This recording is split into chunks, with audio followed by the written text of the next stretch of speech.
Vale, pues muchas gracias a todos por venir.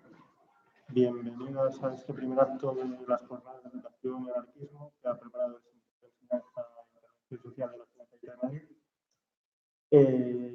Este primer acto es una conferencia cuyo título es Atracción anarquista en la historia de España. Contamos para ello con Alfredo, que es docente del Instituto de Enseñanza Secundaria Público de aquí de la Comunidad de Madrid. Es también coautor del libro Aprendiendo a Obedecer, crítica del sistema de enseñanza, y autor del libro Del apoyo mutuo a la solidaridad neoliberal. Y además, el tema más importante, es compañero del sindicato de enseñanza. Y nada, si os parece que Alfredo nos cuente un poquillo de la conferencia que ha preparado, y luego estaría bien pues, que aprovechemos para debatir un rato sobre las ideas que vayan saliendo y bueno, lo que surge. Bueno, muchas gracias a todas por venir. A ver si son ahora las 7, bueno, casi entre que hemos ido arreglando una serie de problemas técnicos, unas cosas y otras. Se nos ha hecho las 7:25. A ver si os comento una serie de ideas que yo creo que son interesantes para introducirnos en la historia del mundo anarquista, en las ideas educativas libertarias en España durante los 120, 140 últimos años. Y a partir de ahí, pues, si queréis compartimos, debatimos, lo que queráis. Podemos dedicarle un ratillo, todo lo que nos apetezca para luego compartir todas las inquietudes que van surgiendo. Bueno, sin más preámbulos, os voy comentando una serie de aspectos. Había preparado una presentación, pero en realidad ni me voy a molestar en ponerla porque realmente simplemente es como una pequeña guía para ir, que no se me olviden una serie de aspectos que yo creo que pueden ser interesantes a la hora de exponeros las ideas fundamentales. El primer apartado que me parecía importante es señalar cuáles fueron las ideas fundamentales del anarquismo que sirvieron como contraposición a los sistemas educativos liberales que se fueron construyendo en el siglo XIX y que han formado la base de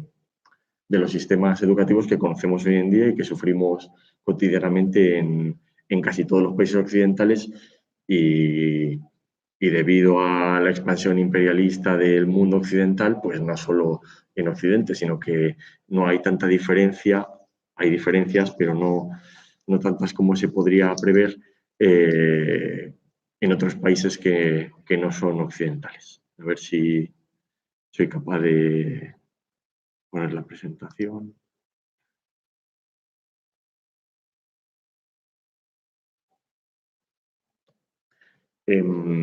Bueno, y entonces, si desde sus orígenes el movimiento libertario ha pretendido crear una alternativa a los modelos educativos occidentales, estatistas, capitalistas, que están basados que sostienen muchos de los principios de un sistema de dominación como el que vivimos y sufrimos, pues eso ha ido construyendo poco a poco una serie de valores que están bastante presentes en todos los teóricos, en todas las teóricas, en buena parte de las prácticas y en esto coincide yo creo que la mayoría del movimiento libertario. Por ejemplo, desde el anarquismo, desde sus orígenes, allá desde las primeras prácticas que pone en pie, por ejemplo, León Tolstoy, pues ya hay una crítica explícita a los sistemas occidentales por cuanto entienden el conocimiento y entienden el papel docente y el papel del alumnado como un elemento activo y un elemento pasivo, y eso es algo que está generalizado entre todos los movimientos de renovación pedagógica que señalan que la escuela convencional entiende el conocimiento como algo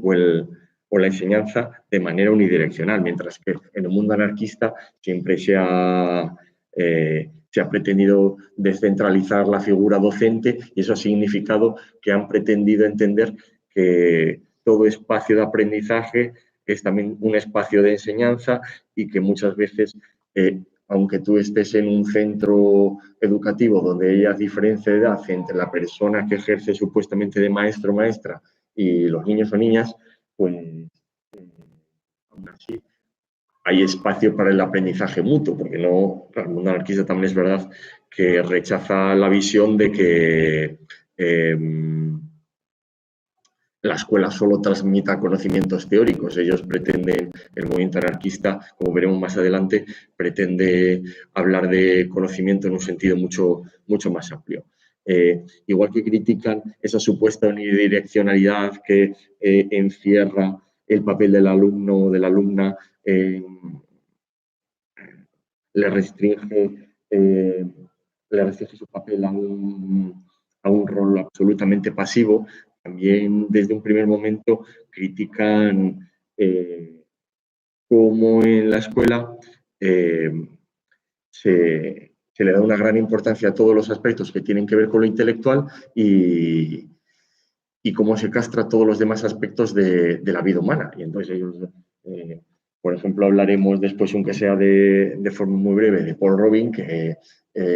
allá por el siglo XIX decía, es que la educación tiene que tener un carácter integral, y entonces eso significaba que no debemos poner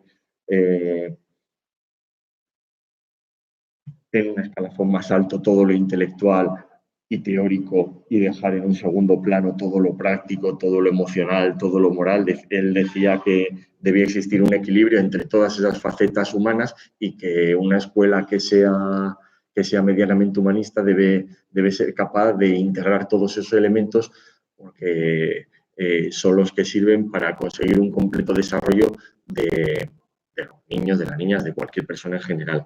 En ese sentido, este tipo de proyectos educativos de carácter libertario se reivindican como paidocéntricos, mientras que la escuela convencional gira en torno a la figura del docente, es un espacio enormemente burocrático, que es un espacio además que está fuertemente institucionalizado, donde los papeles son muy rígidos. Este tipo de proyectos libertarios lo que reivindican es todo lo contrario. Consideran que el niño o la niña tiene que ser el centro de los proyectos educativos. Y ya veremos después, cuando hablemos de la historia, de cómo se pone en marcha, veremos las limitaciones, los éxitos y los fracasos de los diferentes proyectos que se han puesto en marcha a lo largo de la historia del anarquismo occidental.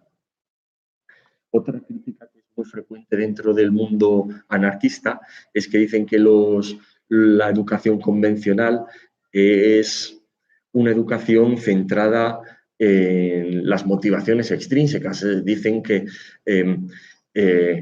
desde que un niño o una niña empieza a escolarizarse, desde que entra en una institución académica, se le enseña constantemente que todo lo que tiene que hacer es para conseguir una recompensa externa. Eso es tan claro como que hoy en día cualquier persona que se dedique a la docencia ve que a los niños, según va pasando el tiempo, cada vez están más preocupados sola y exclusivamente por las calificaciones, hasta llegar a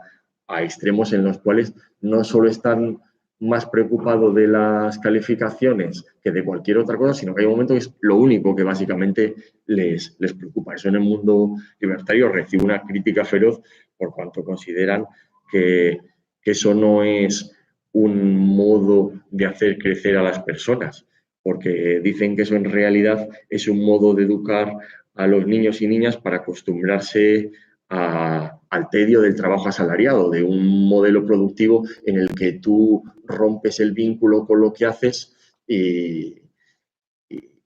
al acostumbrarlo le socializas en ese hábito. Es decir, básicamente los anarquistas decían desde el siglo XIX, decían que, claro, que ese aburrimiento no era un problema del sistema educativo, sino que era un elemento fundamental. No es que en el sistema educativo la gente se aburra porque la escuela tenga ese defecto, sino que forma parte fundamental para acostumbrar al niño o la niña a lo que va a venir después cuando se incorpore al mercado laboral. Después hay muchas otras críticas, por ejemplo, el del conocimiento impuesto, como desde el mundo anarquista siempre se ha señalado que casi casi todo lo que ocurre en la escuela viene impuesto desde fuera y las inquietudes del niño o de la niña son lo menos importante. Se le impone no solamente qué aprender con los contenidos, sino que se le marcan los ritmos y se le marcan los espacios. Es decir, que básicamente en un espacio educativo convencional, en una escuela pública o en una escuela privada convencional, un niño o una niña no elige ni cuándo aprender. Tiene unos horarios marcados como si fuesen básicamente los de una fábrica del siglo XIX. No elige cómo hacerlo, no elige absolutamente nada de las metodologías, suelen estar bastante, todas hemos ido, bueno, no sé vosotras, pero yo he ido a una escuela bastante convencional, a un instituto público, previamente a un colegio público de mi barrio, en La Lipa, y,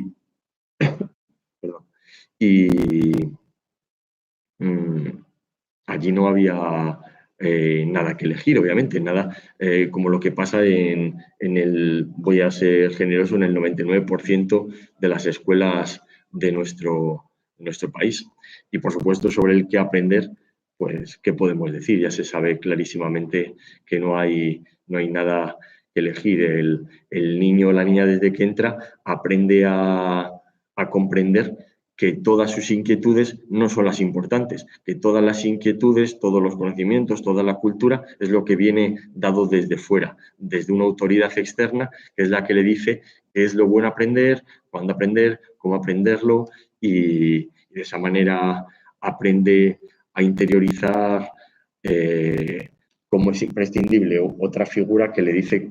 le organiza todos los aspectos de su vida cotidiana, y eso lo hacen además durante muchísimos años, porque la institución escolar es una institución que desde que se implantó tal y como la conocemos ahora, son muchísimas horas durante muchísimos años los que organiza la actividad de los niños para acostumbrarlos a un determinado modo de estar en el mundo, en el primero académico y después laboral. Dejando un poco esta serie de críticas que son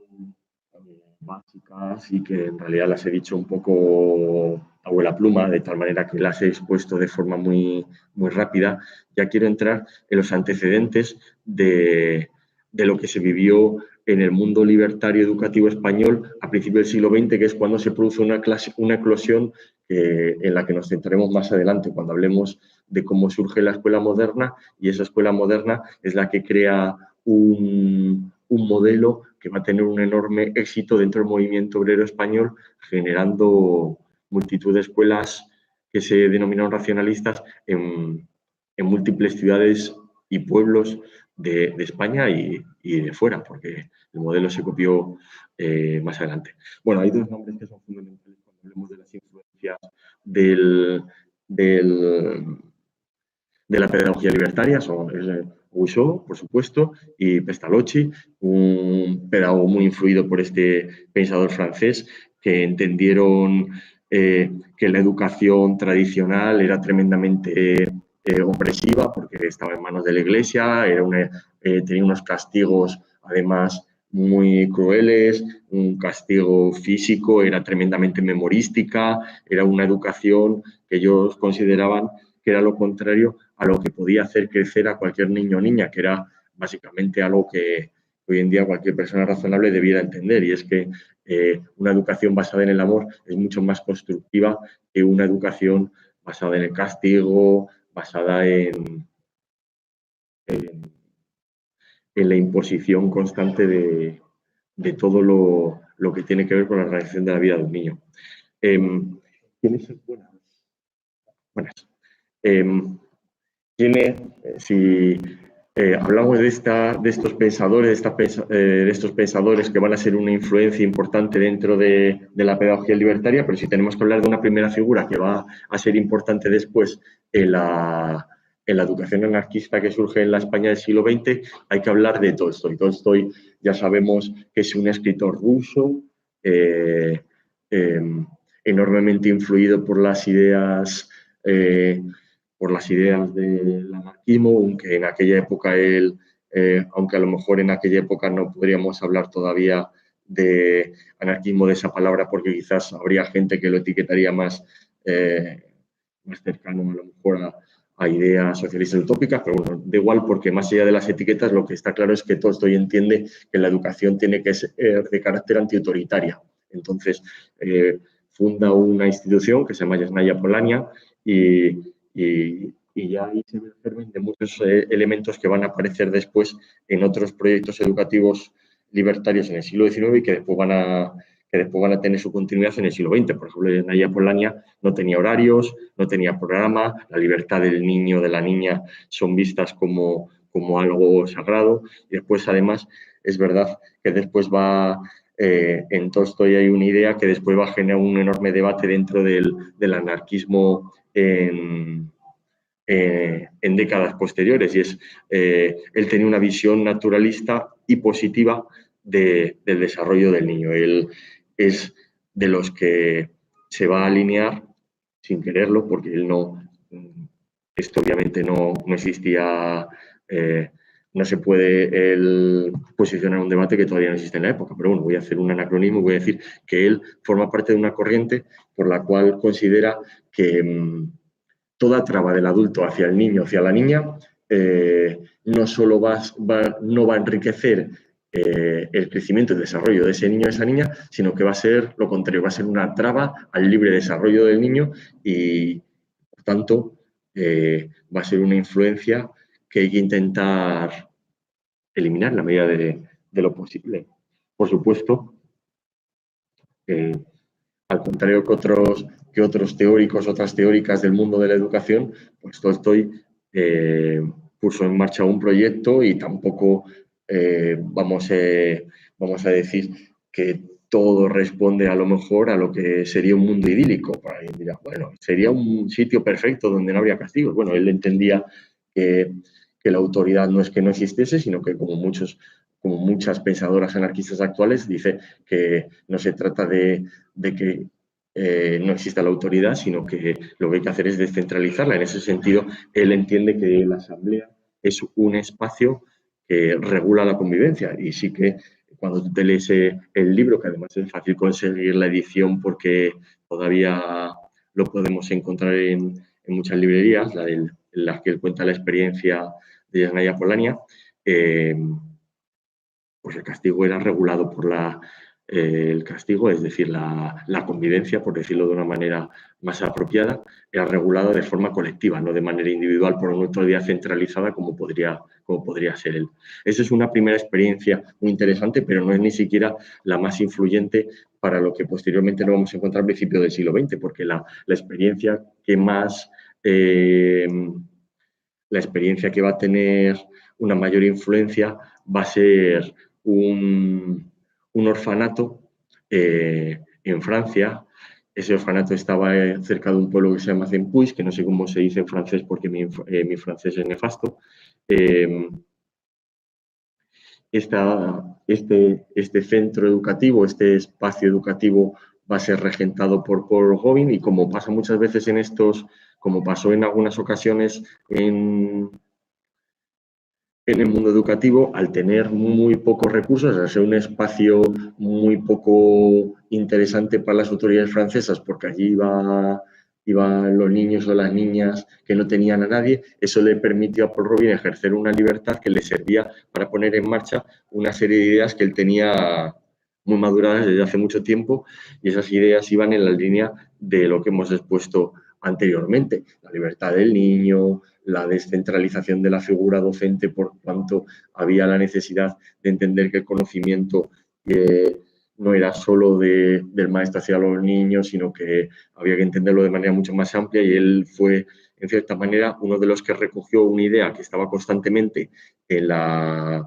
internacional, en la que los debates obreros de aquella época, en los obreros revolucionarios, los obreros y las obreras estaban debatiendo sobre cómo un sistema educativo no podía servir para crear intelectuales, sino tenía que servir para el desarrollo íntegro de todas las facetas humanas, como he dicho antes, es decir, lo práctico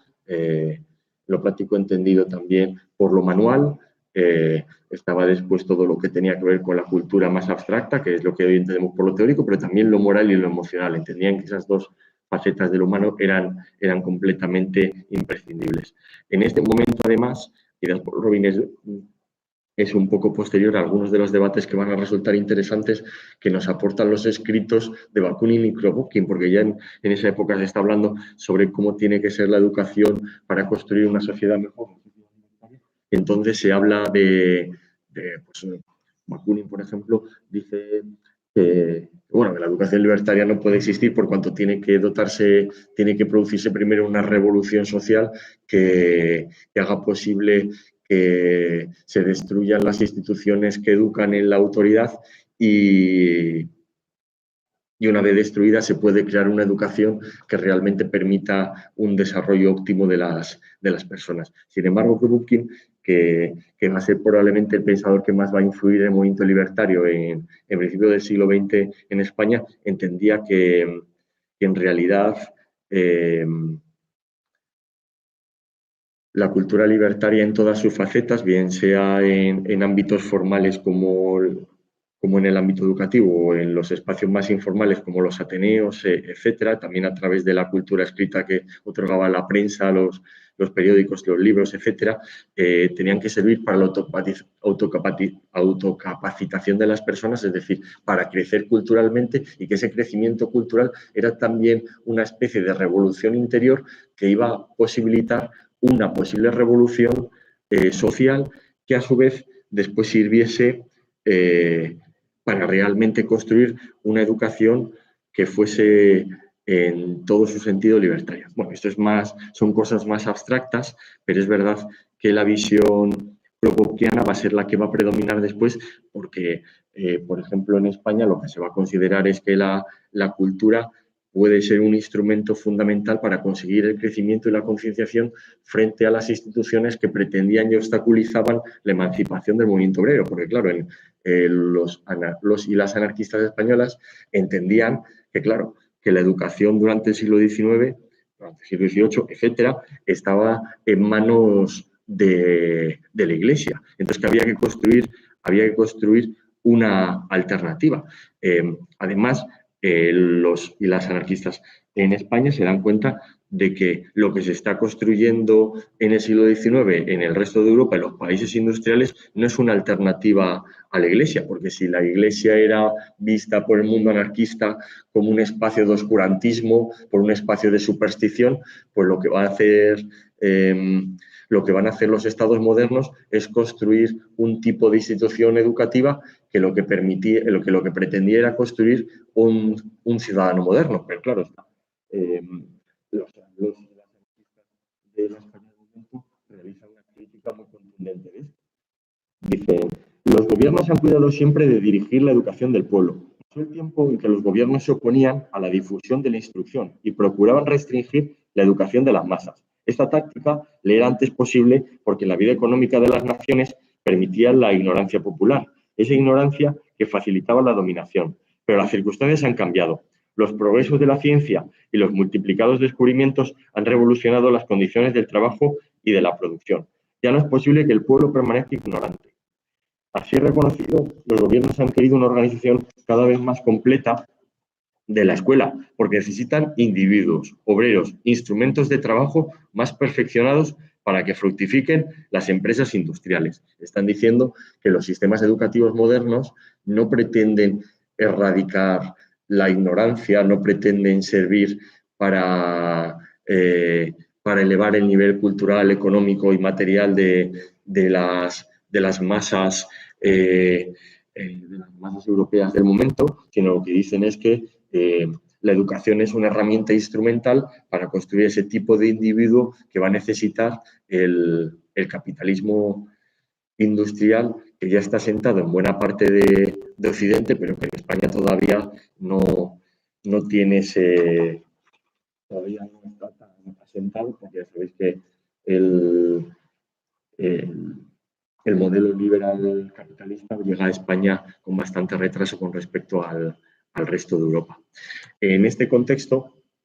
de una sociedad poco industrializada, de una sociedad con un enorme peso de la Iglesia y también del ejército que participan cotidianamente de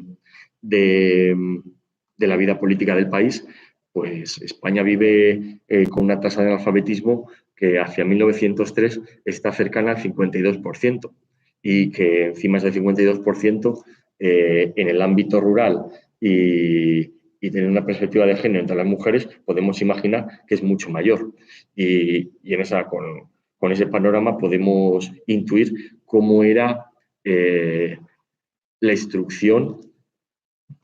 en el ámbito de la primaria, que era absolutamente pobre, y peor era todavía en el ámbito de la secundaria y ya no decir en el ámbito universitario, que era elitista, además de ser enormemente pobre.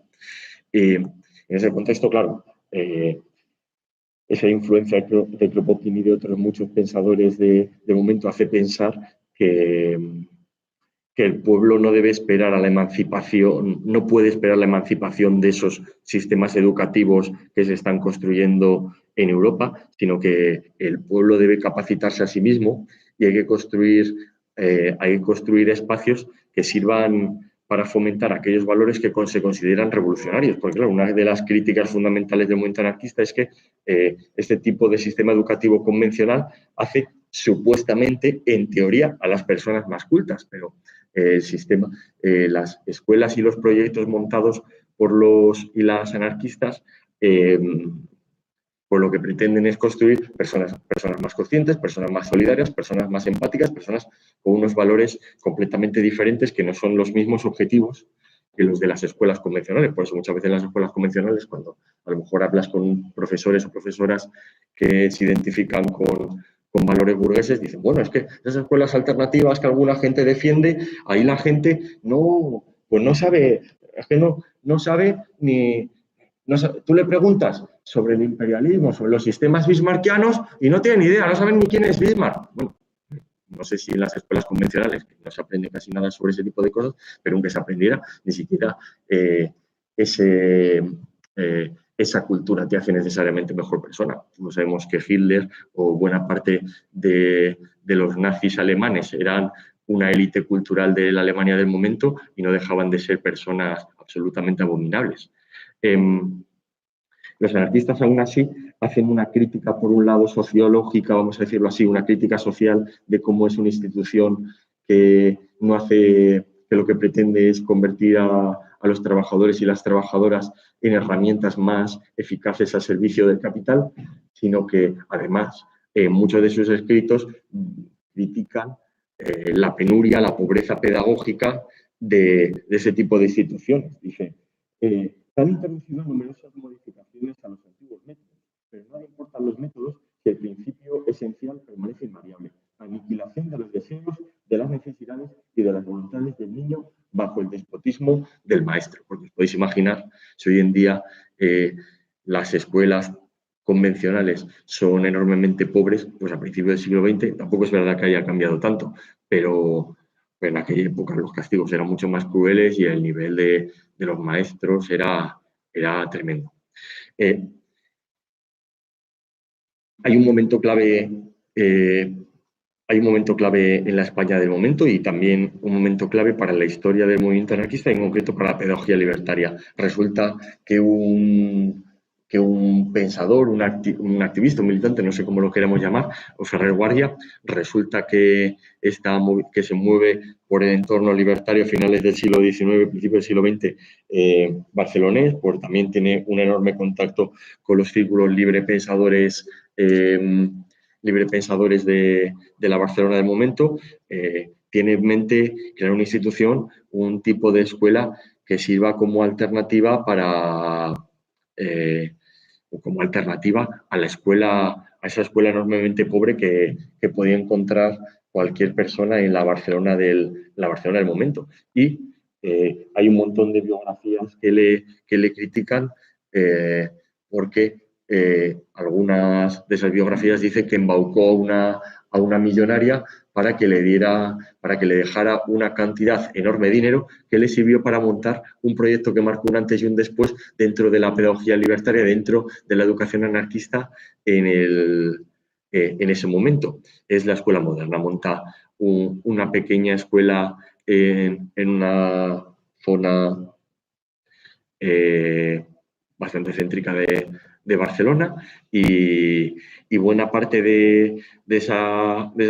escuela responde a algunos de los principios que ya hemos hablado, pero bueno, también Ferrer y Guardia tenía sus propias ideas sobre cuestiones pedagógicas porque él había conocido, disculpad que voy a desconectar aquí un segundo.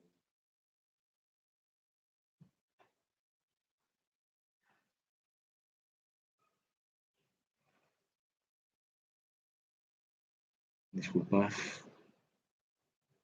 para que no vuelva.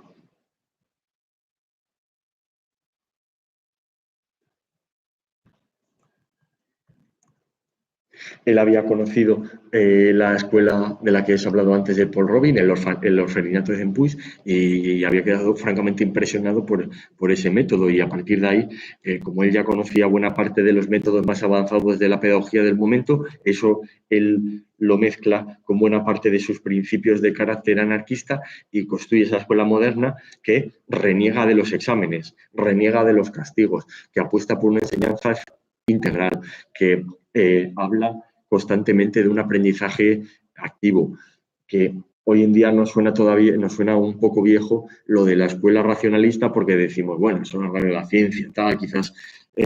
exaltar la ciencia de una manera tan poco crítica, quizás no es apropiado, pero en el siglo XIX, a principios del siglo XX, tenía un enorme sentido por cuanto significaba una alternativa evidente frente a la superstición impuesta por la Iglesia Católica que estaba omnipresente en la vida cotidiana de la España del momento. Y una de las ideas, bueno, alguien puede decir, joder, no había exámenes, se renegaba de los castigos, se intentaba, los niños,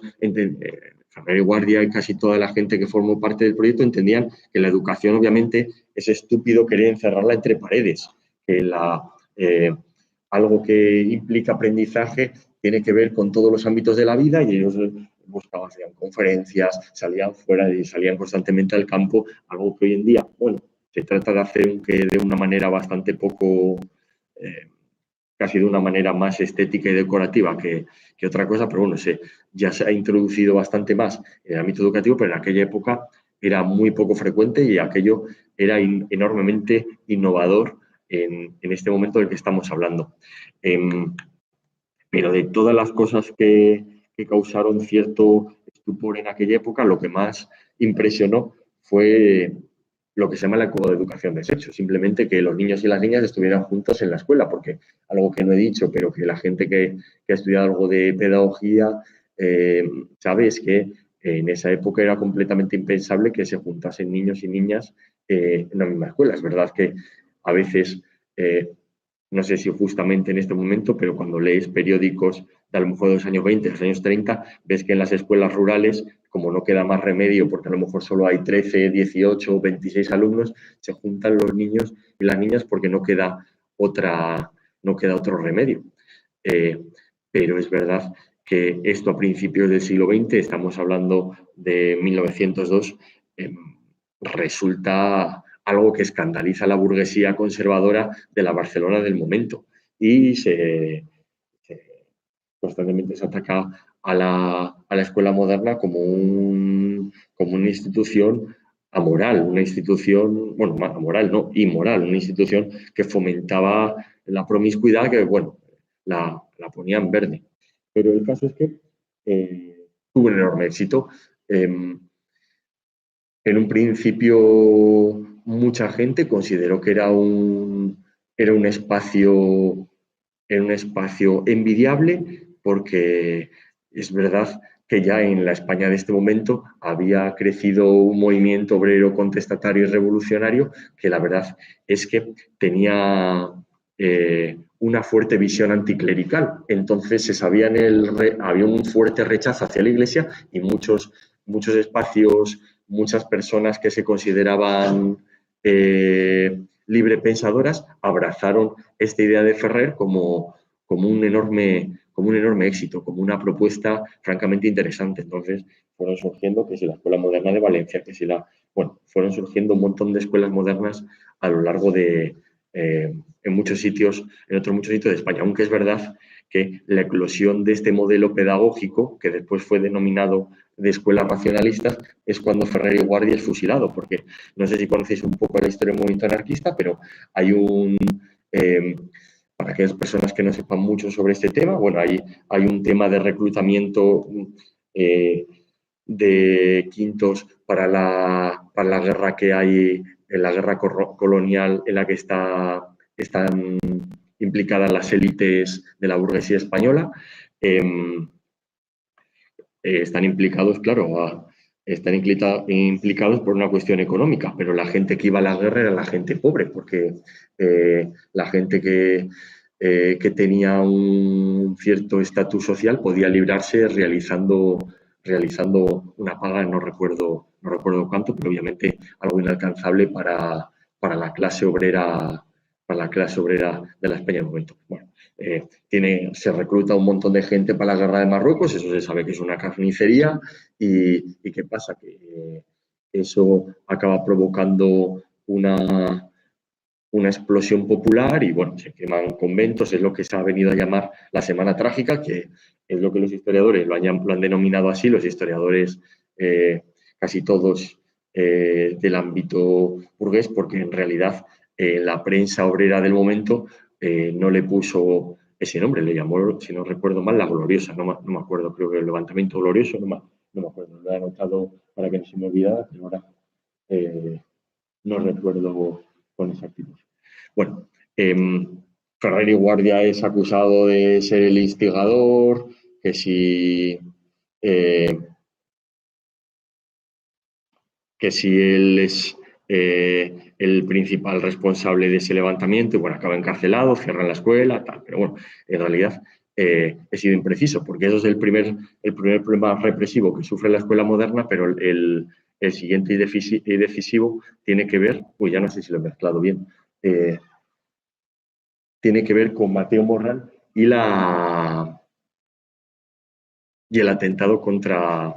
Alfonso XII. ¿Alfonso XII? Madre mía. Ya tenía que haberlo repasado anteriormente y no lo he repasado. Alfonso XII muere en 1800. Alfonso XIII, gracias. El caso es que después de este segundo, ya no sé cuál es el fusilamiento es por la Semana Trágica, no es por la Semana Trágica. Y bueno, el fusilamiento de Ferrer y Guardia es un escándalo a nivel internacional, pero es un escándalo a nivel internacional por lo evidente de la represión del Estado español, pero sin embargo es un enorme espacio propagandístico para la difusión de las ideas de Ferrer y Guardia, porque se le considera un mártir, porque el movimiento obrero y libre pensador internacional consideran que se ha elegido a Ferrer y Guardia por su labor pedagógica, por ser un enemigo declarado de la burguesía, no tanto por su acción revolucionaria, sino por su acción pedagógica. Y entonces empieza esos años, que estamos hablando de finales de la primera década del siglo XX, supone una eclosión de la pedagogía, de lo que vamos a llamar de las escuelas racionalistas. Y bueno, es un momento dorado porque se expande, se abren escuelas en Brasil, en Francia, en Bélgica, en Suiza, en Brasil, en Estados Unidos, por multitud de países se expande este modelo que a veces se sigue de una manera fiel, a veces no tanto. Pero en España es sorprendente porque el movimiento anarcosindicalista se encuentra en un momento de clara expansión, es el momento de la fundación de ese sindicato, de la CNT, y son años de organización del movimiento obrero, y esos años de organización del movimiento obrero hay una gran conciencia de que no es solo una lucha material por dignificar a la clase obrera a través de mejoras económicas, sino que también hay un gran interés por construir una cultura autónoma y una escuela también autónoma que posibilitara huir de las instituciones educativas de la Iglesia y del Estado. Lo que pasa es que son unos años en los que hay un gran crecimiento de los proyectos educativos que se denominan racionalistas, pero bueno, no todos tienen la cantidad de recursos ni las herramientas de las que disfrutaba la Escuela Moderna de Barcelona. Eso significa que mucha gente no está tan capacitada y muchas escuelas tienen muchas limitaciones en el sentido de que si en la Escuela Moderna había una gran preocupación por unos espacios diáfanos, había una gran preocupación por por el higienismo, por contraposición a las escuelas convencionales que se consideraban espacios mugrientos, había una gran preocupación porque hubiera una gran cantidad de materiales que sirviesen de acceso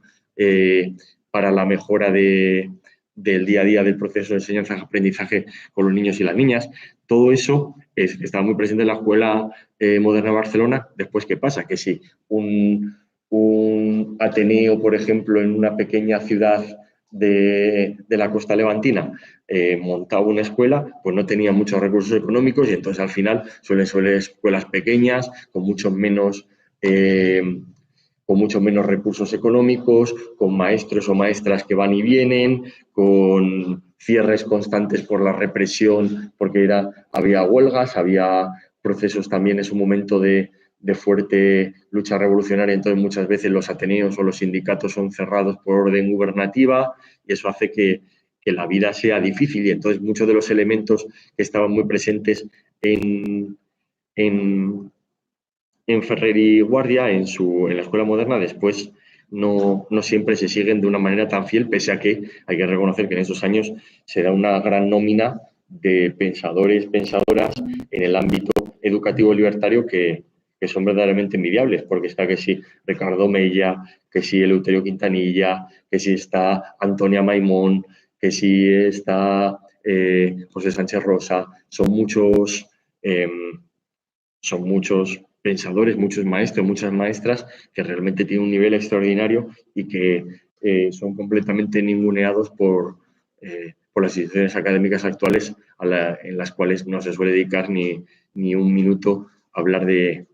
toda esta gente que dedicó toda su vida a la enseñanza, estando muchísimo más avanzados, siendo gente muchísimo más adelantada que la que podíamos encontrar en los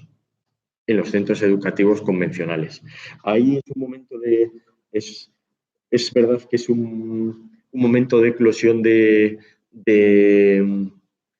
la pedagogía libertaria entendida por un método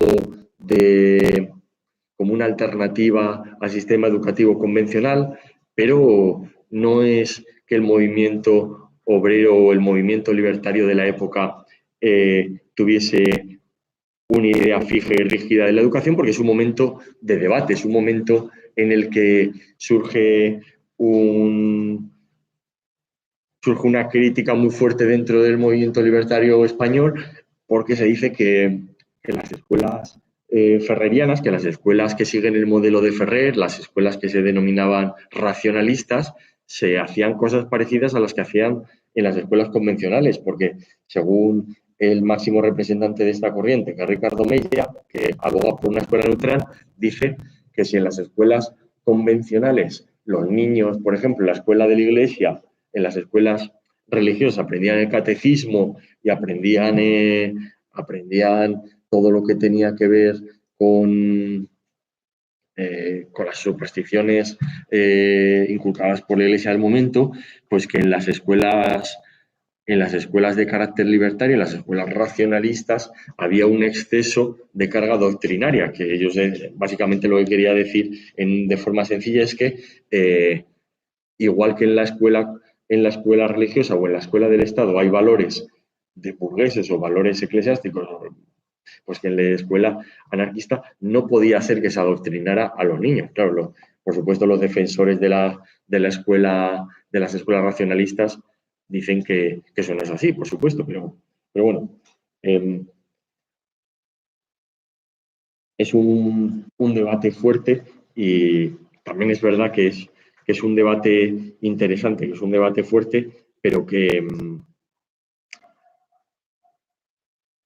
que probablemente estuvo más en los círculos más intelectuales del anarquismo de la época que en las bases del movimiento libertario, porque el modelo de la apuesta de Ricardo Mella por un neutralismo, por hablar de que en la escuela no se puede enseñar ni una cosa ni la otra, sino que deben ser los propios niños y niñas las que lleguen a sus propias conclusiones en torno a todos los aspectos de su realidad. Ese modelo de Ricardo Mella no tiene éxito entre los obreros y las obreras anarquistas o anarcosindicalistas de la España del momento, que siguen el modelo de Ferrer de una manera muy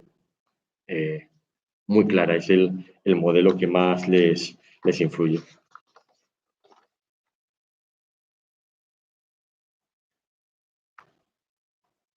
Si queréis leer, es un tema interesante de debate. Pues claro, alguien puede decir, bueno, a lo mejor se adoctrinar, no adoctrinar. Os leo una carta de un niño de 12 años que se recogía en el boletín de la escuela moderna, porque una de las iniciativas de este tipo de escuelas era cartearse, más de la escuela moderna, pues las otras tenían menos medios, como he mencionado antes, se carteaban con otras escuelas similares fuera de las fronteras de España. Entonces, por ejemplo, si alguno o alguna de vosotras tiene interés por saber cómo funcionaba la escuela moderna, es interesante que sepáis que se editaba un boletín, una publicación en la que se recogían actividades, iniciativas vinculadas con ese espacio educativo. Y, por ejemplo, se recogen cartas en las de niños y niñas que escribían sobre temas que iban surgiendo en clase. Por ejemplo, hay que tener en cuenta que, dada la presencia enorme de la Iglesia y del Ejército en aquella época, este tipo de instituciones no tenían ningún reparo en declararse abiertamente antimilitaristas. De ahí que los niños escribiesen: con el tiempo y como consecuencia de la escuela, todo el mundo será más inteligente y no habrá guerras ni poblaciones incendiadas, y la gente recordará con horror al guerrero considerando que es el obrero de la muerte y de la destrucción. Esto es de un niño de 12 años. Y claro, pues la gente como Ricardo Mella decía, bueno, es que ahí se ve una clara influencia adulta. Pero bueno, fue el modelo que predominó en el movimiento obrero libertario de la España del momento. Hay que tener en cuenta que, claro, hay una eclosión tras el fusilamiento de Ferrer y Guardia, pero hay altos y bajos fruto de la represión, y yo qué sé, pues en la época, claro, de la dictadura es una época de claro declive, igual que de la época de la República es otro momento dorado para la escuela racionalista. Pero si hay un momento definitivo es el año 1936. Ya sabéis que el ejército español trata de dar un golpe de Estado el 18 de julio, pero buena parte del movimiento obrero de la España del momento ya sabía que eso iba a suceder y estaba organizando la respuesta para que no le pillase desprevenido. Entonces, en buena parte de España, los obreros toman las armas y consiguen rechazar la ofensiva militar. No así en otras ciudades, ya sabéis, pues no es lo mismo lo que pasa en el sur de España, donde llega rápidamente, gracias a la ayuda alemana, llega rápidamente las tropas de Franco venidos desde el protectorado francés, desde el protectorado de Marruecos, que lo que pasa en Madrid o en Barcelona, donde los y las obreras se han organizado para pagar el golpe de Estado. Y claro, pues en zonas como Barcelona se produce una revolución, porque los obreros y las obreras organizadas autogestionan la vida de la ciudad, destruyendo por completo no, pero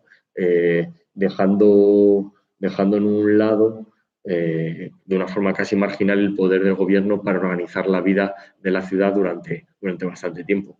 Y claro,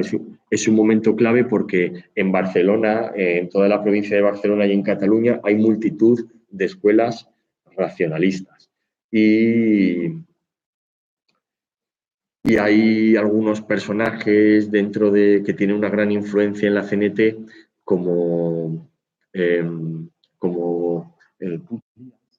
que considera que es el momento de finalizar o de iniciar, mejor dicho, un proceso revolucionario en el ámbito educativo. Entonces crean lo que se llama el Consejo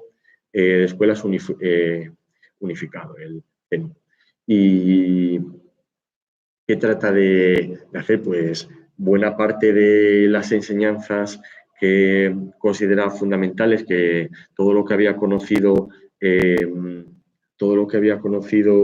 Puig Elias, todas aquellas iniciativas que había tratado de poner a título personal durante sus años como docente en diferentes escuelas, pues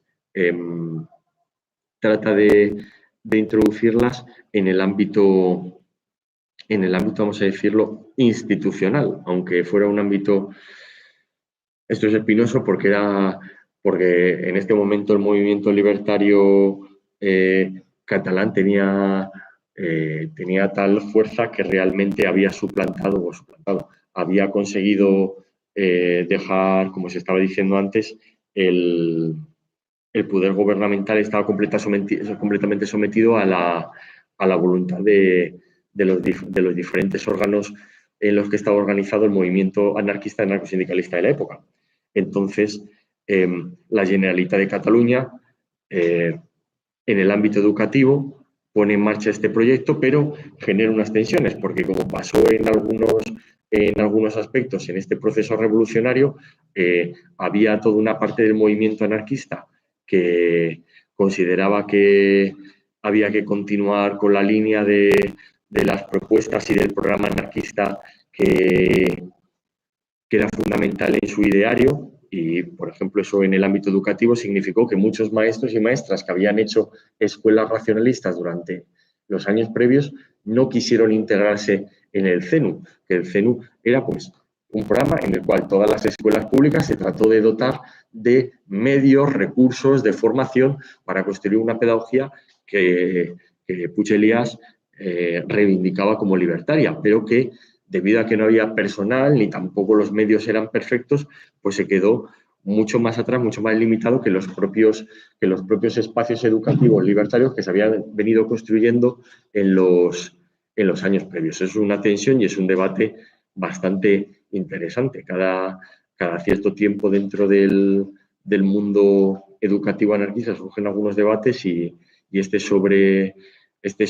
la potencialidad de influir en un movimiento más amplio o por el contrario, aquella parte del movimiento que opta por mantener los espacios educativos libertarios que se habían ido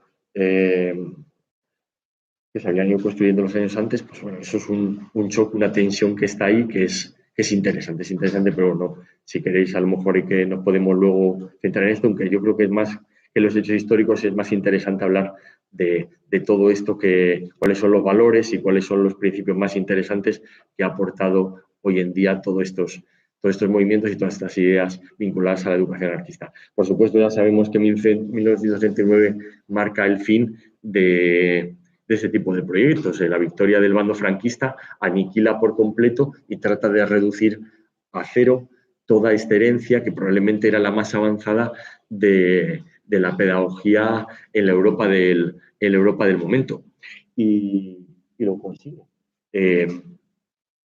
Buena parte del movimiento libertario queda encerrado en la España del nacionalcatolicismo, con la represión, la cárcel, la muerte, y mucha otra gente tiene que salir fuera con las dificultades que eso supone. Pues hay gente como Puig Elias que se va a Brasil y allí trata de dar continuidad a los proyectos educativos que había venido poniendo en marcha antes de la guerra, pero las cosas de allí no son nada sencillas, pese al apoyo de compañeras y compañeros del Brasil de la época. Es la época del nacionalcatolicismo, entonces llega la pedagogía del padre Manjón, esta pedagogía de los curas, del tomismo de allá de la Edad Media, otra vez los castigos crueles, otra vez la separación de los niños y de las niñas, otra vez volver a los valores escolásticos, todos los posibles avances que se habían podido producir en determinados aspectos en el ámbito educativo, bien porque también se habían puesto en marcha una serie de iniciativas de pedagogía burguesa, de renovación pedagógica, pues todo eso desaparece y, por supuesto, el movimiento anarcosindicalista con todo el movimiento de escuelas racionalistas queda en nada. Y, claro, eso hace que una vez terminada la guerra sea muy difícil dar continuidad porque había desaparecido la herencia. Entonces, mañana que vamos a poner un documental que se llama Escuela Viva, sale un pequeño fragmento de una de las pensadoras más interesantes, para mí la más interesante, del ámbito educativo anarquista en los últimos 30 años, se llama Pepita Martí Luengo, y cuenta ella la experiencia de cómo puso en marcha la Escuela Libertaria Paideia allá por los... Bueno, al principio no se llamó así, pero bueno, le pusieron ese nombre después, pero a finales de los años 70. Ella cuenta cómo cuando sale de la universidad y tratan de montar un proyecto educativo, el proyecto de la educación franquista no les ofrecía absolutamente nada. Era un modelo absolutamente rechazable que no había por dónde cogerlo. Pero ellas buscan referentes en el mundo anarquista y les resulta muy difícil encontrar una tradición, una herencia en la que basarse. Entonces, bueno, es verdad que consiguen, ella cuenta en el documental, que consiguen encontrar una serie de referentes pedagógicos de renovación que son muy interesantes. Habla que sí de Freinet, que sí de María Montessori, de, bueno, toda una serie de figuras que van a ser fundamentales y que van a marcar la puesta en marcha de este proyecto que sigue en marcha y que es uno de los más interesantes cuando hablamos de pedagogía y de anarquismo en la actualidad. No obstante, hay que tener en cuenta que desde los años 70 y 80, digamos que podemos hablar de dos corrientes educativas que pueden estar más o menos relacionadas con el anarquismo, aunque, para ser preciso, yo diría que hay una pedagogía de carácter más anarquista, de carácter más libertario, y después habría una pedagogía que yo preferiría, para clarificar las cosas, llamarla una pedagogía antiautoritaria. Esta pedagogía antiautoritaria, pues a lo mejor está más asociada a pensadores como Rogers o como O'Neill, uno de los padres de Summerhill, bueno, uno de los padres, el padre de Summerhill, un tipo de proyectos pedagógicos que apuestan por la no directividad, de lo que os hablaba al principio de la charla cuando os hablaba de cómo estos pensadores, estos educadores y educadoras hablan de cómo toda traba adulta al desarrollo del niño es contraproducente. Pues estos movimientos que a su vez están muy influidos pues también un poco por Ivan Illich, por Paul Goodman, toda una serie de pensadores les hacen también, no lo digo en un sentido despectivo, lo digo en un sentido que no es ni positivo ni negativo. Son movimientos que también beben muchos aspectos del movimiento hippie, del movimiento contracultural, voy a llamarlo así, porque el hippie hoy en día mucha gente lo ha puesto, le ha dado unas connotaciones muy negativas. Entonces, vamos a decir que de los movimientos sociales contraculturales que han surgido en Europa, mejor dicho, en Estados Unidos, bueno, en Occidente, en los años 60 y 70, van a influir en todo este tipo de proyectos que apuestan por pequeños espacios. Muchas veces de aquí también surge el movimiento de la desescolarización, un movimiento unschooling, y no obstante, dado la situación actual de paz social, es verdad que la otra corriente es muy pequeña, han surgido algunos proyectos de forma esporádica, pero el proyecto más representativo es precisamente este proyecto del que os venía hablando, que es la Escuela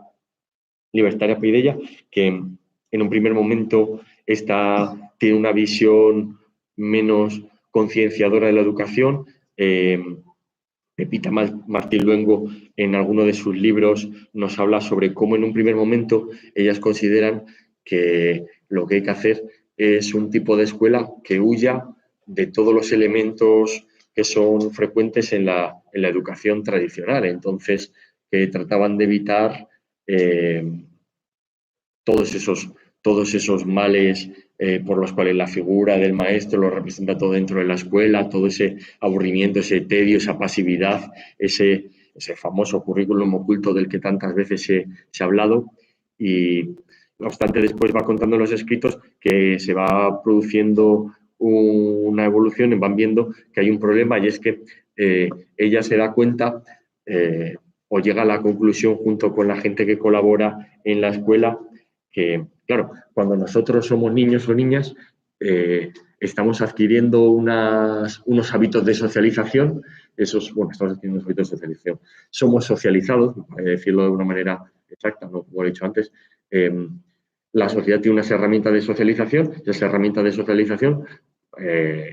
todas las antropólogas insisten en que están muy claras. Pues la familia, en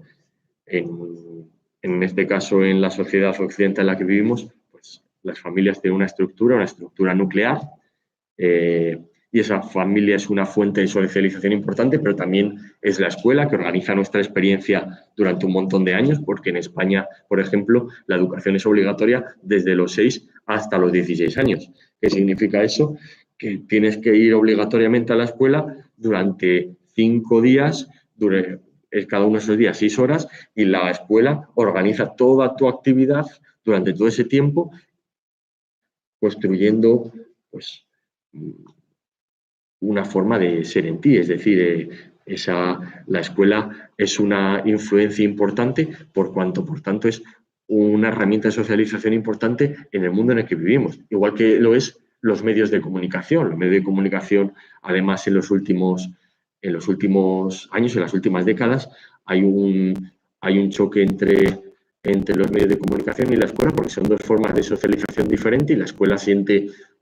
tú ves a veces, lees textos de intelectuales, de pedagogos, de personas que se identifican mucho con la escuela, con la institución escolar, y hablan de cómo los medios de comunicación es una influencia nociva, que la escuela debe tener un mayor peso. Los medios de comunicación, a su vez, dicen que es que la escuela es muy opaca, que no deja entrar a otros elementos que son fundamentales en la vida moderna. Bueno, existe ese debate, pero la realidad es que ambos son fuentes de socialización muy importantes. Se puede gustar más uno u otro, pero están muy presentes en nuestra vida y es una fuente de valores fundamental. Nadie en la sociedad actual, aunque no tengas ni radio, ni televisión, ni internet, y te trates de aislar, solo por el contacto con otras personas con las que convives cotidianamente, van a tener una gran influencia en ti. Además, porque por eso existe una cuarta herramienta de socialización, que son los grupos de iguales, la gente con la que convives cotidianamente, porque si cuando eres pequeño, pequeña, cuando eres un niño, una niña, los padres, las madres han sido fundamentales en eso que llamamos inculcar valores, pues igual mayor peso, menor la escuela, medio de comunicación, repito, los grupos de iguales son fundamentales. Después, claro, todos los antropólogos y antropólogas hablan de este fenómeno. La cuestión es hablar del peso de cada uno de estos diferentes elementos. ¿Y qué pasa? Todo esto que os venía explicando, y con esto voy a terminar y para que debatamos un poco sobre qué queremos, sobre la actualidad o sobre lo que nos apetezca. Decía Pepita Martín luego que Paideia había evolucionado porque se había dado cuenta que las escuelas que reivindican la total libertad son ingenuas, porque esos proyectos educativos como el suyo, como Paideia, que había apostado por intentar que los niños crecieran en total libertad, es mentira, no existe la total libertad. Es decir, cuando tú formas parte de una institución, como ella dice que era su escuela, si en ese proyecto educativo no realizaban una concienciación, esos valores los llenaban otras herramientas de socialización que estaban en su entorno. Ella dice, Paideia está dejando de concienciar, ella le llamaba contraeducar, creo que era la palabra que utilizaba, si no puede fallarme porque la he leído bastante, pero no tengo sus lecturas, todos los recientes que me gustaría. Esa contraeducación implica construir unos valores que choquen contra las instituciones de socialización que hemos hablado antes y que son fuente habitualmente de valores individualistas, egoístas, delegacionistas, por cuanto te enseñan que tú no eres capaz de aprender por ti mismo. Cuando hablamos de educación o cuando hablamos de otros ámbitos de la vida, te enseñan que otras personas pueden hacer mejor que tú lo que en realidad muchas veces tú puedes hacer contigo y con la gente de tu entorno. Bueno, toda una serie de valores que han sido tradicionalmente rechazados por el movimiento libertario. Son esos valores que son los fundamentales de esas instituciones que nos socializan desde que somos pequeños y que se rechazan en la escuela Paideia y dicen hay que construir una educación contra todos esos valores que van en detrimento de una construcción que ayude al libre desarrollo de las personas para convertirnos en seres más sociales, en gente más solidaria, más consciente, más empática. Bueno, esos aspectos y esos valores en los que he incidido al principio de la charla y que considero que son importantes. Al final me iba atropellando un poco, os podría hablar un poco de lo posterior, porque ya veo que llevo mucho rato hablando, un defecto horroroso. Entonces, termino ya con esto, aunque a lo mejor voy a ser interesante para hablar de qué queda todavía de la educación anarquista en la vida de los proyectos que todavía existen ahora mismo, pero bueno, yo creo que a lo mejor es un tema que puede servir de debate o no. Bueno, cedo un poco la palabra. Ahora miraremos también, estamos retransmitiendo en directo en YouTube. Ahora después cederemos también la palabra a las compañeras o compañeros que están, cederemos la palabra. Pediremos que nos pongan sus comentarios en el chat, por si vemos que nos apetece un poco debatir con lo que nos aporten, pues aprovecharemos esas preguntas. Sin más, pues no sé si queréis preguntar algo. Agradeceros el que hayáis aguantado esta hora y 5 sin haber muerto de aburrimiento. Gracias.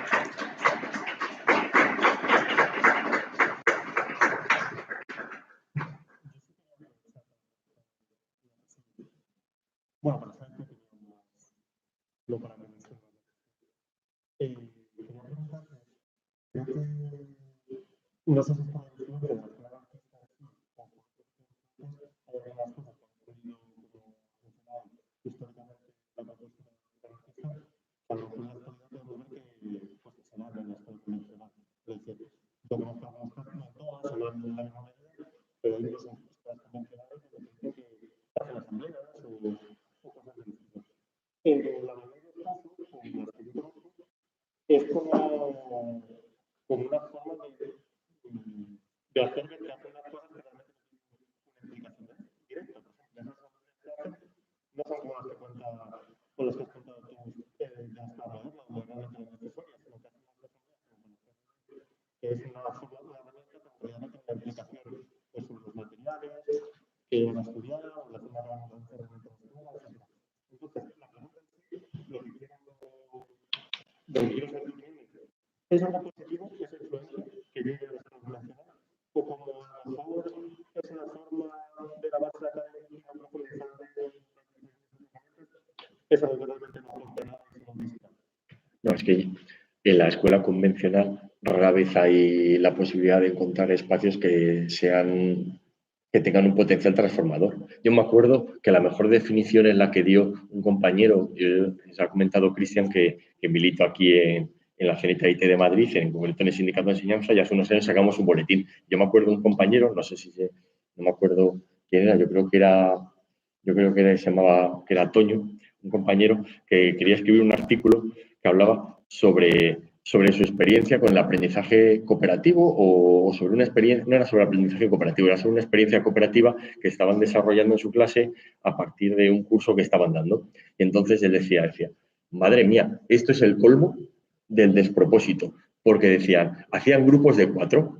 y en esos grupos de 4 los niños y las niñas cooperaban entre sí, pero después cooperaban para competir entre sí. Entonces, decía, eso es la desvirtuación total del sentido de la solidaridad. Es decir, y eso forma parte habitual de los proyectos convencionales, proyectos en los cuales, como no se pretende construir una alternativa que tenga unos valores verdaderamente de calado, al final quedan en anécdotas, queda divertido. Es como cuando, yo me acuerdo, estoy trabajando hace un montón de años, estoy trabajando en un concertado y hacían la semana de la solidaridad y vendían Coca-Cola. Entonces, claro,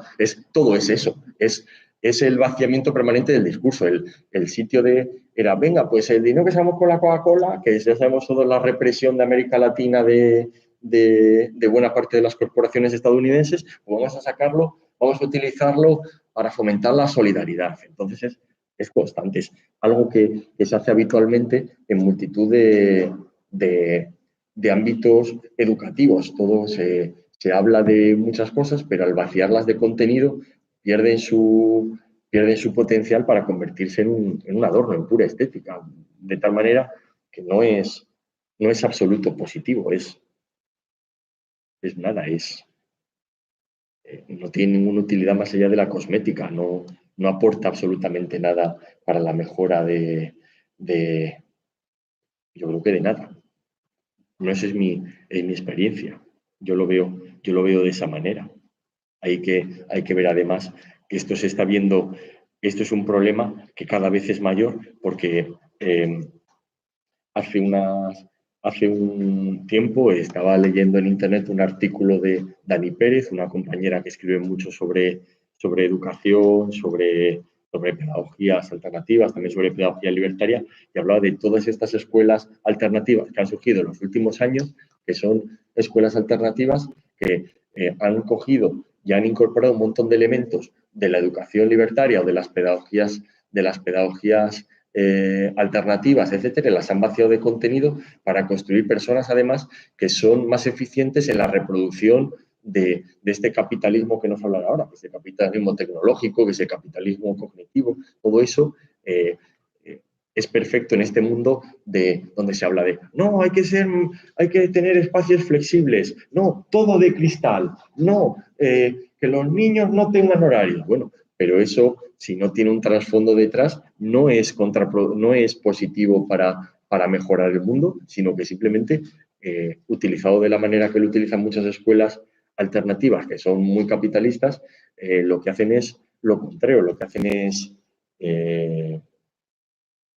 ir en la línea de modernizarlo, pero para hacerlo más eficiente en la construcción de ese nuevo capitalismo que supuestamente está surgiendo en los últimos años.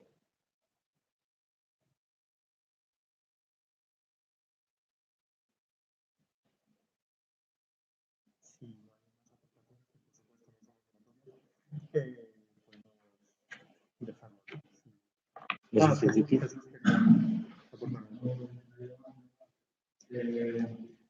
saber un poco por encima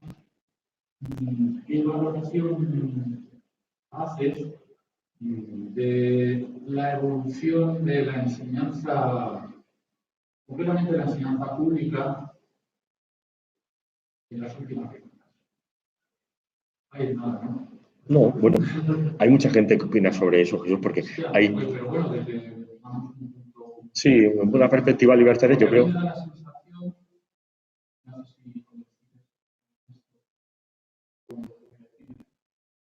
Hay una evolución cada vez mayor hacia la jerarquización, el autoritarismo, ese tipo de cosas. Entonces, cuando decía Cristian que en algunos sitios se estaban planteando ese tipo de cosas, yo a lo mejor igual hace 20 o 30 años, más 30 de 20, igual sí, pero ahora yo no veo eso por ningún lado. Es decir, yo veo que se protege más la figura del maestro, del profesor, como elemento de autoridad y ya, digamos, los cuerpos directivos, ¿no? Y los cargos directivos. Entonces, eso, en una población estudiantil muy joven, yo creo que cada vez más alienada, y en general por los aparatos y las tecnologías, esto de los móviles y cosas así, con el fin, pues la verdad es que yo creo que es un gran abuelo en ese sentido. Igual tengo la sensación, a lo mejor que estoy en clase, que voy siendo mayor ya, pues hace eso, unas cuantas décadas, a lo mejor ese tipo de experiencias, ese tipo de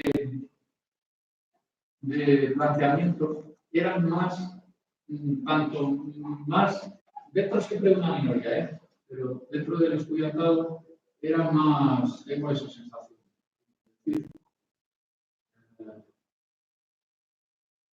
Más empujados o más llevados adelante, ¿no? Y por parte del profesorado,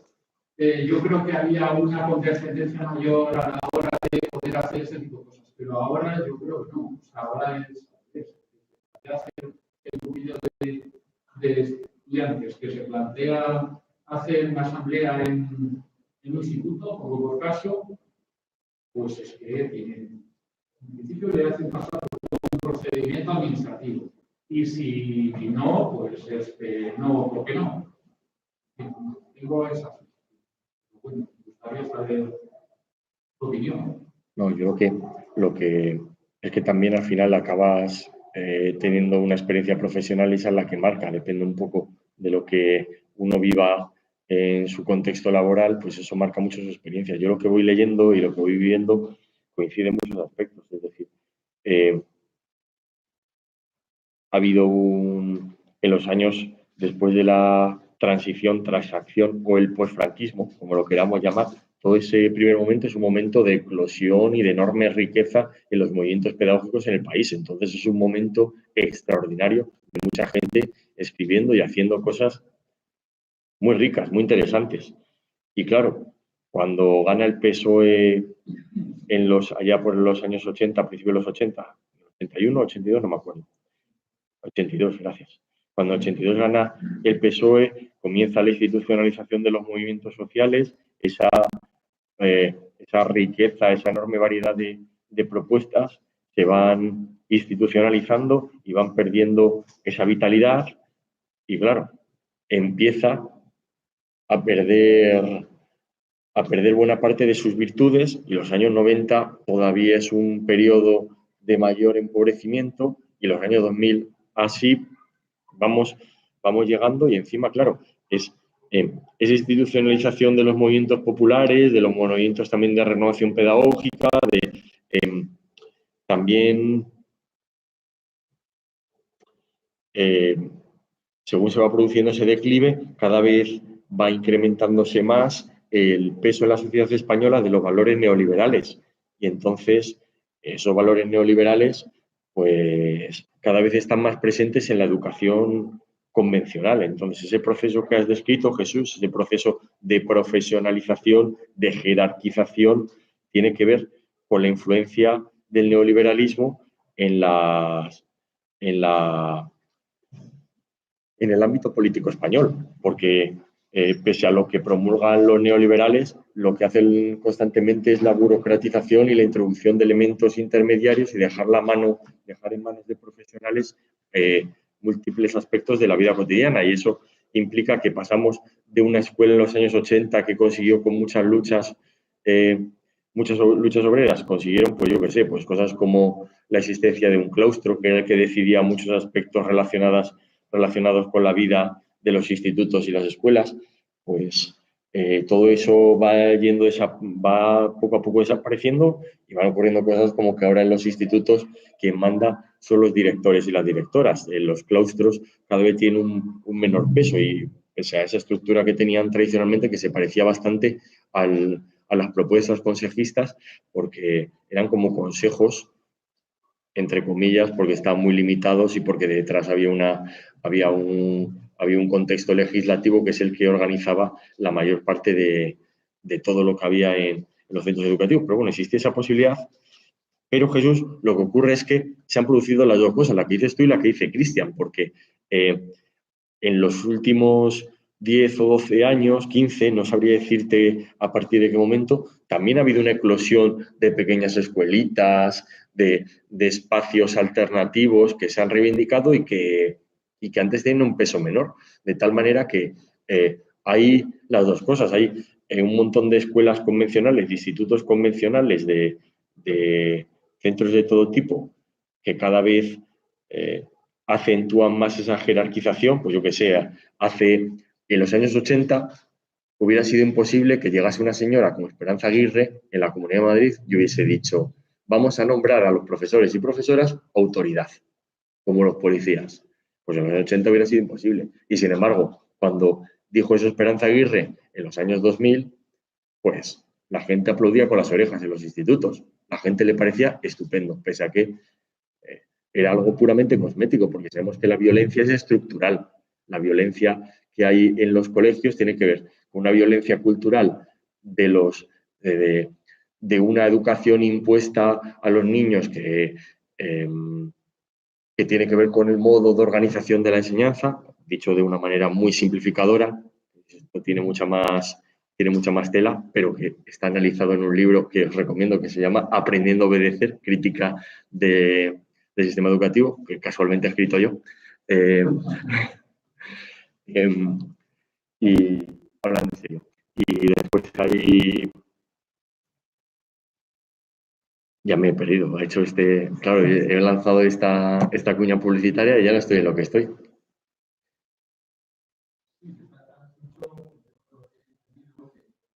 Hay al mismo tiempo que efectivamente se ha producido, que hay experiencias. Sí, pero yo estaba diciendo, Jesús, lo de Esperanza Aguirre no hubiera pasado nunca en los años 80 y que otro montón de experiencias, por ejemplo, ahora en los equipos directivos ya no son elegidos por el claustro docente, sino que ahora hay un trámite burocrático por el cual un director o una directora en un centro tiene que presentar un proyecto y es la propia administración los que deciden a través de un sistema de votación en el cual es la propia administración la que puede organizar, decidir quién es el que se queda al mando del centro educativo, pues eso que es un modo de organización mucho más jerarquizado que el que existía anteriormente, pues es fruto de que ya en los claustros, pues ya no son lo que eran. Pero vamos, que ni los claustros ni la sociedad. Es decir, el 15M ha sido todo un referente porque ha sido un gran movimiento, un gran periodo de movilización y la gente que lo ha vivido como un momento extraordinario por todas las experiencias que ahí se sucedieron. Pero probablemente voy a ser un poco negativo. Luego, si acaso, lo cortamos esta parte para no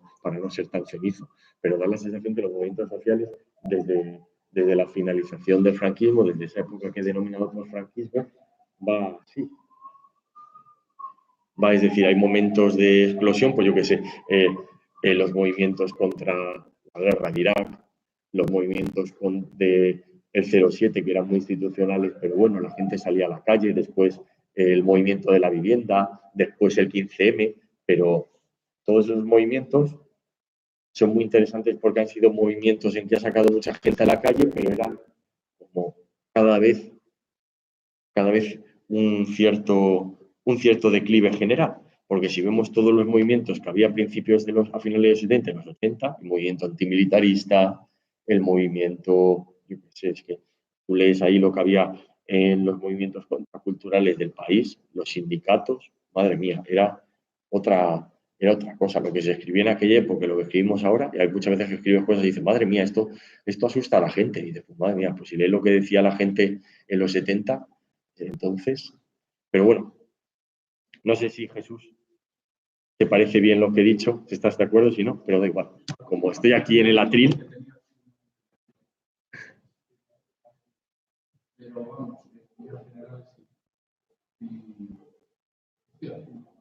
creo además que es que todo es que tampoco te lo dicen así, tampoco hay una especie de represión generalizada contra todo el que se mete,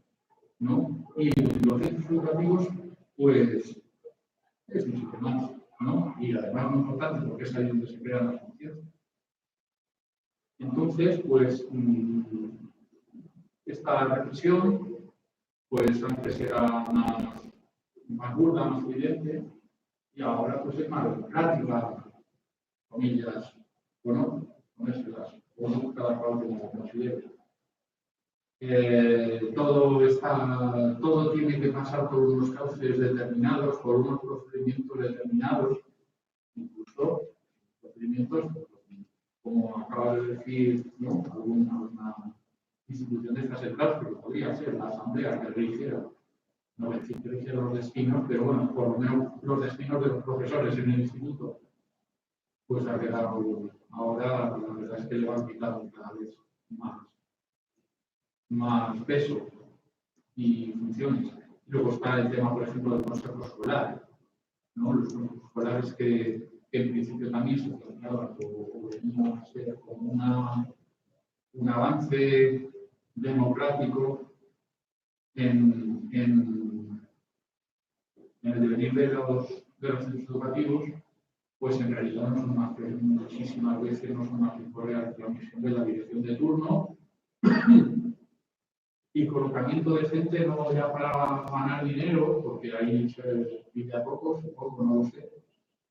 pero sí pues, en fin, para tener cierto prestigio dentro de ellos. No sé, yo el panorama así en líneas generales, salvo esas experiencias que has comentado, que son muy loables,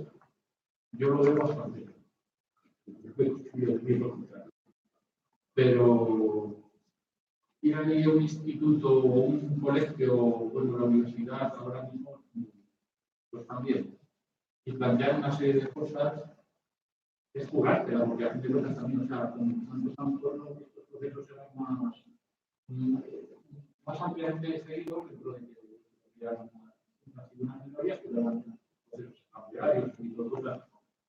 eran un poquito más seguidos, pero ahora el que plantea esas cosas,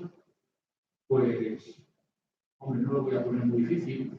pero tiene que echarle valor para ir adelante con eso, porque aquí tenemos que contar con el apaludamiento generalizado de la población. Y el hecho de que no me diga más allá de lo que dice mi red social y me gusta o no me gusta. Entonces, yo lo digo negativo. Ahora, hay que seguir hablando y hay que decir, seguir diciendo. Y esta charla, por ejemplo, a mí me parece muy interesante. Más gente tiene que venir y más profesores y profesoras que quieran estar. Que no sé si alguna de las que estáis aquí sois profesora o no. En fin, que la cosa está muy mal, pero hay que seguir. Pues análisis yo creo que desde nuestro punto de vista hay que hacerlo y no trabajamos una matemática con juegos artificiales y cosas.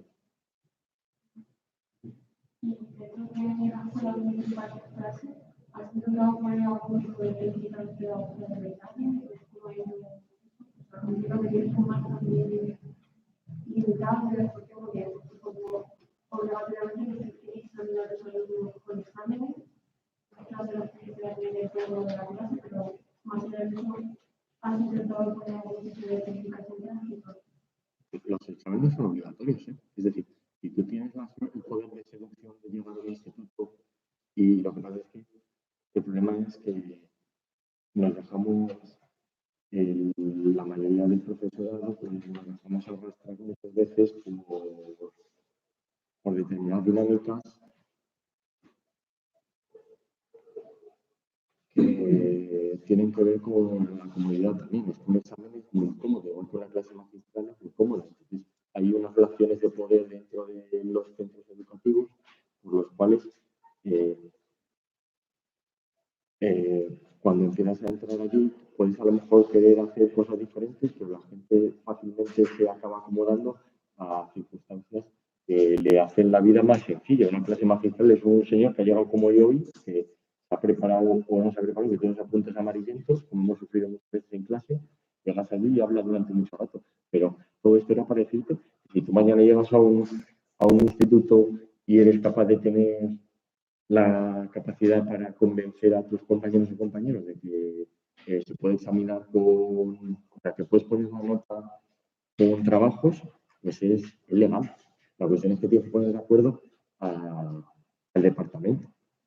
Pero yo te digo esto, pero al mismo tiempo yo no soy capaz de convencer de casi nada a mis compañeros de todo ese tipo de cosas. La gente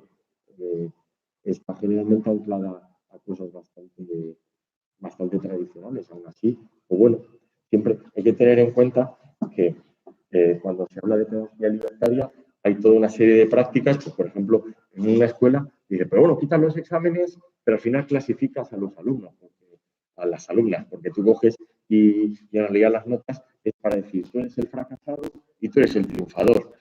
Tú eres la que vas a estudiar una carrera que te va a posibilitar un acceso a un trabajo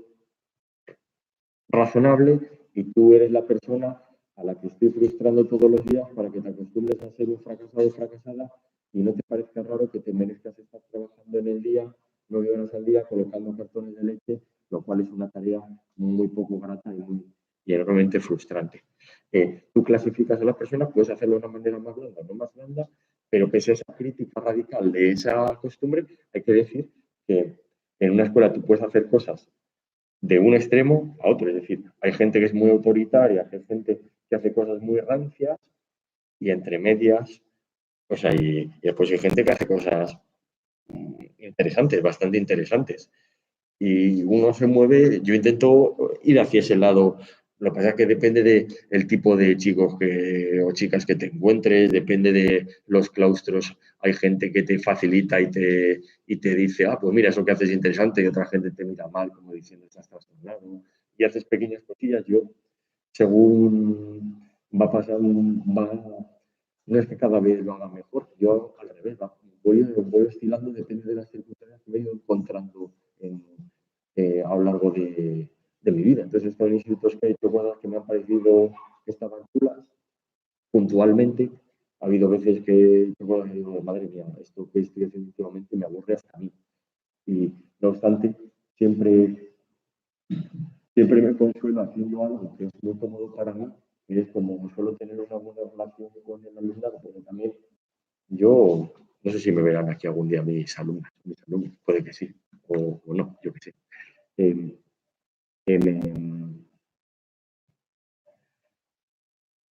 tengo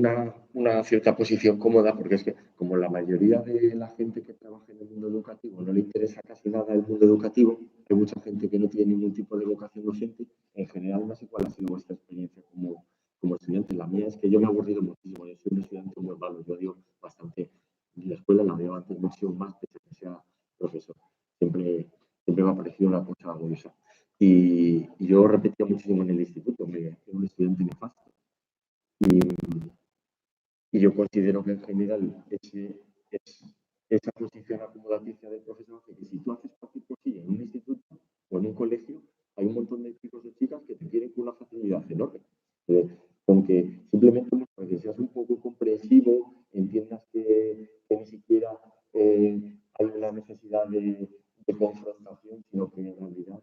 hay un tipo que a mí me encanta que se llama Enrique Martínez de Herrera, y siempre sus libros habla de la complicidad. Yo cuando estoy en un centro educativo y trato de establecer alguna forma de complicidad, eso agradece mucho, teniendo en cuenta que en general lo que se busca es todo lo contrario, lo que se busca es el respeto a la figura del docente, no sé qué, no sé cuánto. Y de esa manera se consigue,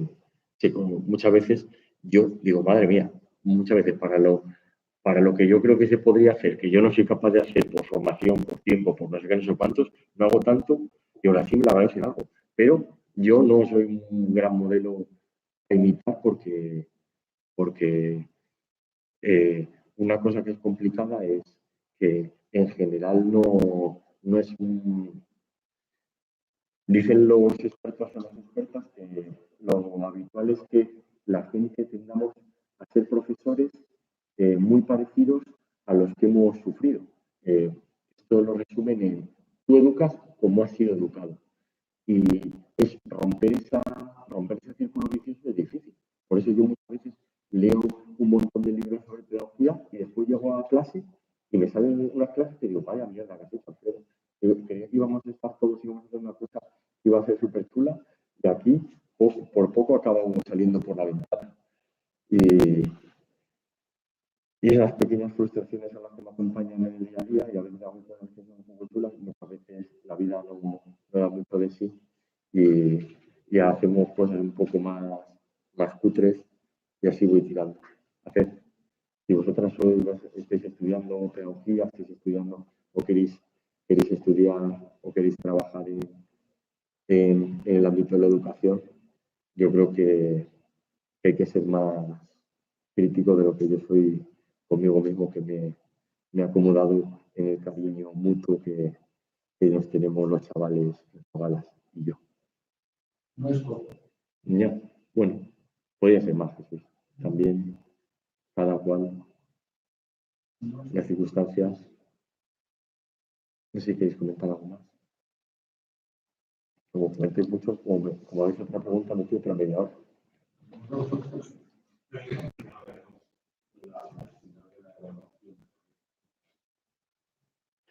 Hace muchos años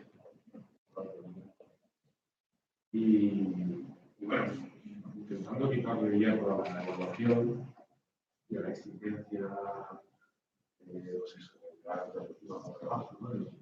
Y después me encontré con algún alumno, ¿no?, que me recriminaba justo porque no evaluaba, porque no daba la importancia de esos trabajos, y exigías, pero sacar una nota, pues no hacía nada, ¿no? Incluso algunos esperaban que fuera. Y entonces es difícil en un contexto en el que los chavales están obsesionados con sacar X notas, ¿no? Para lo que yo preparo de actividad, ¿no? De simulaciones. Hay algunos que no, nunca quitaría por eso, de alguna otra manera, pues yo te estoy acompañando en un proceso en el que tú tienes que al final hacer una prueba ahí final, pues vamos a, no sé, busca esa etapa porque la evaluación le lleva de otra manera, ¿no? Es más pero claro, estos niños están pendientes de ver si sacan unos medios. Plantear buscar un evaluación completamente es duro. Ya veréis. Muchos problemas que tenemos los docentes y los psicólogos y las psicólogas, pero los sociólogos, es que en general la gente que nos dedicamos a la educación creemos que tenemos una influencia sobre los niños y las niñas mucho más de la que tenemos. Entonces dice, claro, porque es una manera de revalorizar nuestra tarea. Ellos lo estudian como una característica propia de las profesiones de clase media. Los abogados o las abogadas creen que su tarea es imprescindible, que no pueden dirigir de la mañana una sociedad en la que no haya hablado con ellos. Igual que, por ejemplo, los periodistas, todos los profesionales que creen que su tarea es fundamental. Los profesores no pasan muchas veces cuando te paran, tu madre, ya está. Por este ya es un año, una hora al día de los 10 años como mínimo que pasas en el sistema educativo y cuya influencia no deja de ser, tienen 5 horas con otras personas más, como he dicho antes, los medios de comunicación, los padres, todo un contexto, es mucho más allá. Entonces, pues claro, yo he habido veces que he querido,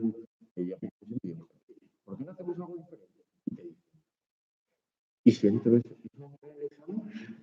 había una pegatina que sacaron la gente de CNT ahí de Granada que era muy buena. Decía, era el primer día de clase en la universidad y estaba en una clase así antigua, la pegatina en realidad, no sé por qué digo que lo sacaron ellos como si fuera un gran mérito, y a mí me gusta mucho la pegatina, pero voy a hacer una pegatina de este escritor, de este dibujante sevillano, que es muy interesante, que saca los ingredientes, yo me acabo de olvidar y pido perdón por ello, pero muchos fallos de memoria que tengo 17 años y estoy un poco cansado. La pegatina era el primer día universitario, una clase de estas antiguas con escalones que se va poniendo la gente en una grada, y llega el profesor y decía, hoy comenzamos estos 5 años de carrera universitaria donde vamos a trabajar una serie de conocimientos extraordinariamente elaborados para convertirnos en unas personas escasamente críticas, individualistas y un poco borregiles. Las palabras no son exactas. Y cogía, levantaba la mano un alumno y decía, ¿esto entra en el examen? Eso es un poco una anécdota de que las trabas muchas veces se ven con muchos aspectos y no es fácil, pero yo creo que hay que intentar conservar un poco de espíritu crítico e ir allí y hacer cosas con las que te sientas un poco, hacer las cosas, mantener un mínimo de integridad, porque también es muy fácil acomodarse y no hacer nada. Yo creo que tampoco se puede caer en eso, ¿no? El derrotismo es uno de los problemas que puede llevar, que decir, ojo, es que cada vez está peor. Bueno, está peor la cosa, pero habrá que trabajar para que esté mejor y nunca sabemos si pueden tocar circunstancias en las que las cosas sean más favorables y habrá que contribuir a ello, porque no vamos a conformarnos con reproducir los valores que rechazamos, porque en el día a día, aunque tú no hagas cosas maravillosas, nuestra por una cuestión de dignidad ética, tienes que servir un poco como barrera para todo aquello que rechazas. No puedes llegar y decir, bueno, es que es muy difícil luchar contra las cosas, entonces voy a ser racista. Claro, es que claro, en una sociedad como esta, hay tanto machismo, ¿cómo yo no voy a hacerlo? Pues, hombre, todos vivimos en un sistema que construye una relación de dominación, unas relaciones de poder, por los cuales no podemos huir al 100% de ninguno de esos aspectos, pero habrá que intentar tener un mínimo de dignidad como para trabajar todos los días, para luchar todos los días, para ser un obstáculo, para que eso no se convierta en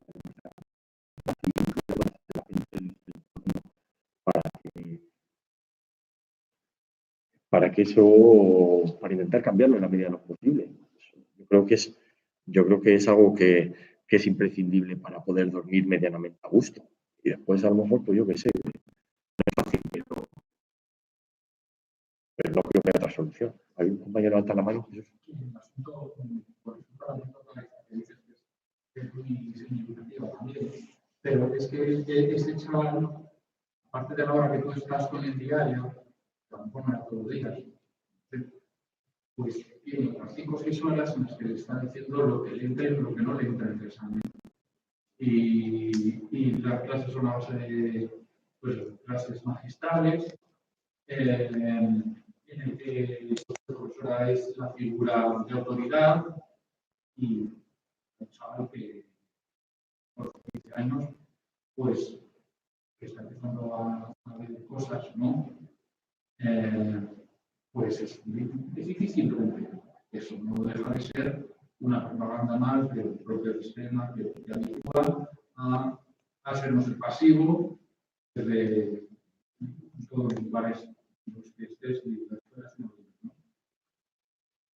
Como en mi lugar, que no sé si es legal o no, pero sí que es normal que un chico yo con 15 años, pues si me dicen algo así, me hubieran dejado en ese momento o para incluso.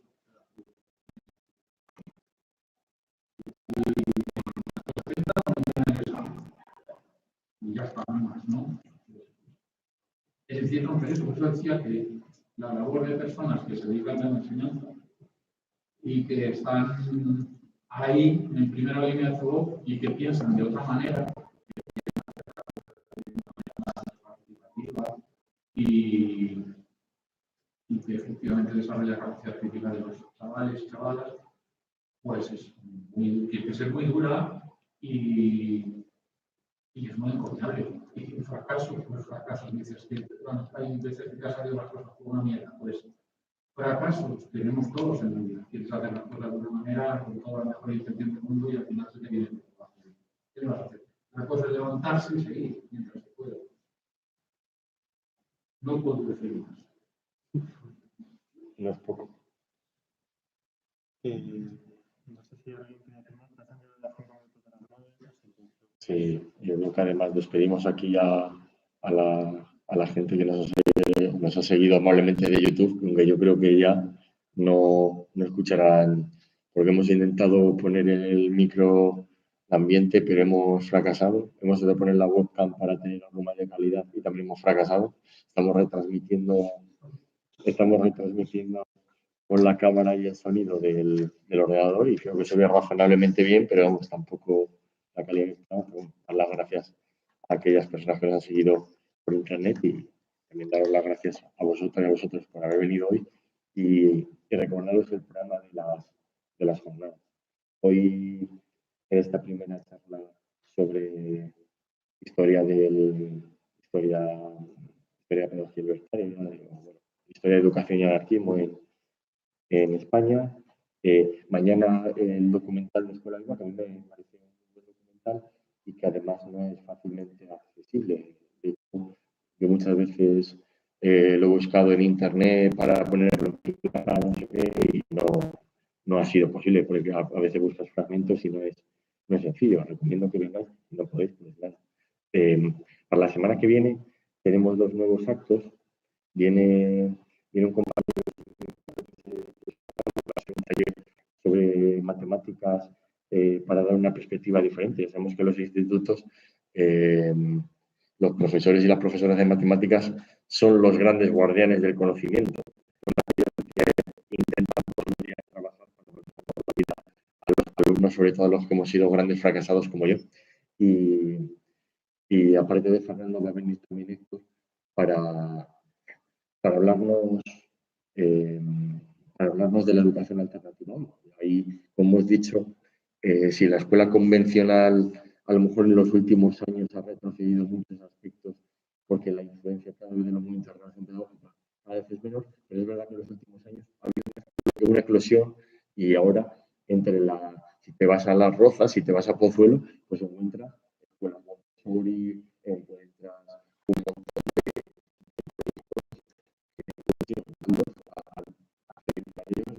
escuelas Waldorf había en España, pero yo creo que había bastante poquitas. Y ahora hay un montón de escuelas Waldorf, que son escuelas con metodología, escuelas alternativas. Y esto que hoy hemos apuntado como una pequeña línea de debate a partir de lo que nos ha preguntado Cristian, pues esto lo desarrollará con tranquilidad. Y nada más. Invitados a que vengáis. Aquí, y quienes queráis, pues el viernes que viene también hay charlas y además estamos llevando desde CNCIT Madrid y en general en nuestro sindicato a nivel nacional una campaña por un compañero que lleva porque como sabemos algo característico de nuestro maravilloso sistema democrático es que no cumple las leyes depende de en qué situaciones y nuestro compañero lleva y vamos a estar por si queréis apoyar esa lucha. Pues lo dicho, muchas gracias por venir.